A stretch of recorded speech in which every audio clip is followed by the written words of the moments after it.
शांति कुंज हरिद्वार आश्रम से सोना जो दान में आया था वो क्या गायब है? अभी तक जो दान में सोना आया है वो कहाँ है? लाखों नहीं करोड़ों रुपया का आया है, वो किधर है? उसका हिसाब किताब कहाँ है? जी हाँ, मुझे जानकारी मिल रही है कि सोना को कहीं रखा गया था और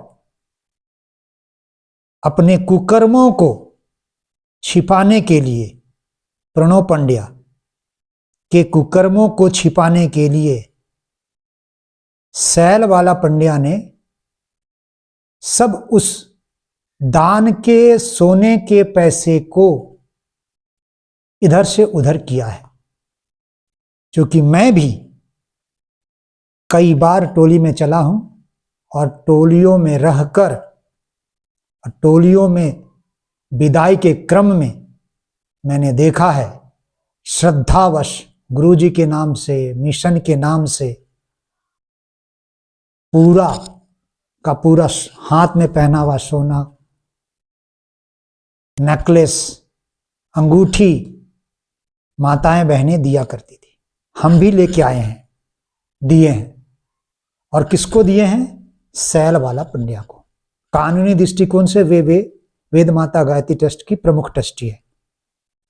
तो ये जो सब कुछ आया, मैं सैलवाला पंड्या जी से पूछता हूं कहां गया वो पैसा, वो सोना कहां गया?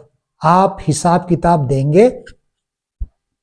अभी जब परिजन गए हुए हैं उनसे भी मेरा निवेदन है, आप पूछिए। आप नहीं पूछते हैं और अंधाधुन अभी भी कि नहीं हम तो गुरुजी के नाम से निकालते रहते हैं, देते रहते हैं, तो देते रहिए, मूर्ख बनते रहिए। देखिए कोई हिसाब किताब नहीं है इनका, ऐसे नहीं चलेगा। कब तक आप हिसाब नहीं मांगिएगा? मैं तो मांगूंगा। आप कहोगे आप अपने खुन्नस निकाल रहे हो, क्यों नहीं?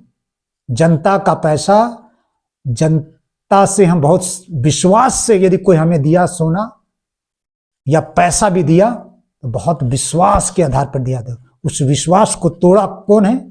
सैलवाला पंड्या ने। और हम चाहते हैं कि पूरा का पूरा आज तक जितना दान में सोना आया है वो सब कुछ इस शताब्दी कार्यक्रम में पूरी तरह से समाज के सामने रखा जाए और कहां कहां गया वो सब रखा जाए। और चिन्मय पंड्या जो प्रमुख बनने जा रहा है और बन रहा है, उसके लिए पूरी तैयारी कर रहा है, तो उसका भी दायित्व है और उससे भी पूछा जाए कि ये सब कहां गया। क्या ये बात सत्य है कि प्रणव पंड्या के कुकर्मों को बचाने के लिए उस दान के सोने के पैसे से सब कुछ इधर उधर किया गया, भ्रष्ट पुलिस को दिया गया, भ्रष्ट प्रशासनिक अधिकारी को दिया गया? ये सब जानने का विषय है। और अभी ही बहुत ही अनुकूल समय है कि हम लोग जो पैसा देते रहे कहां जा रहा है, दान में जो भी कुछ देते रहे कहां जा रहा है। हम तो देते रहे मगर आज तक वो छिपाता रहा, किधर का था। यदि कोई पूछे तो उसके साथ मारपीट करे, उसके यदि कोई पूछे तो गुंडागर्दी करे, ऐसे कोई पूछे तो गैर कानूनी करे, यदि कोई पूछे तो उसे जेल में ठोक दे, मुकदमा कर दे भ्रष्ट पुलिस के साथ। तो ये भ्रष्ट पुलिस को पैसे देने के लिए, भ्रष्ट पुलिस की पॉकेट भरने के लिए पैसा और दान का सोना नहीं आया था। सैलवाला पंड्या, चिन्मय पंड्या इसका जवाब दे, कब कितना आया, कहां गया?